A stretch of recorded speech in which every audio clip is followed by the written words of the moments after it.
ఏమేం పాడైపోయింది అని మీరు అడగచ్చు. ఒక్కటే మాట నేను అడుగుతా ఉన్నా, మీరు చెప్పండి నాకు. పరిగిలో మీ వికారాబాద్ జిల్లాలో కేసీఆర్ ఉన్నప్పుడు భూముల ధరలు ఎట్లుండే, ఇవాళ ఎట్లున్నాయి? పెరిగినాయా తగ్గినాయా? బాగా పెరిగినాయని మీ దగ్గర? అంటే ముఖ్యమంత్రి నియోజకవర్గం పక్కనే ఉన్నారని బాగా పెరిగినాయా? మీ కొడంగల్ పెరిగినాయా బాగా?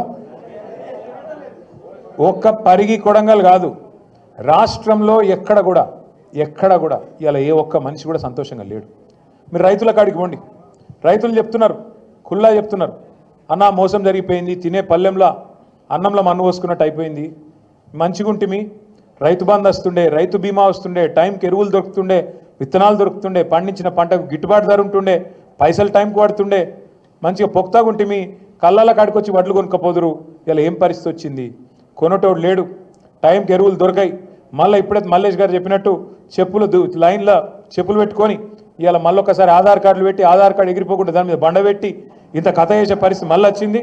ఆనాటి రోజులు తెస్తారంటే నిజంగానే తెచ్చిండన్న వీడు, ఇదివరకు అప్పుడు ఎట్లున్నానో మళ్ళీ అదే రోజు వచ్చింది అని ఇలా రైతులు మొత్తుకుంటా ఉన్నారు. 2 లక్షల రుణమాఫీ అన్నాడు, 2 లక్షల రుణమాఫీ అన్నాడు. ఇక రుణమాఫీ కథ ఇప్పుడే అక్క చెప్పింది, చారాన కోడికి బారాన మసాలా అని గట్లనే ఉన్నది. 50,000 కోట్ల కాడ మొదలైంది రుణమాఫీ కథ. బ్యాంకులలో నిలిచి మీటింగ్ పెడితే వాళ్ళు చెప్పారు, సార్ మొత్తం నువ్వు చెప్పినట్టు 2 లక్షలు రుణమాఫీ చేయాలంటే 50,000 కోట్లు కావాలని చెప్పారు.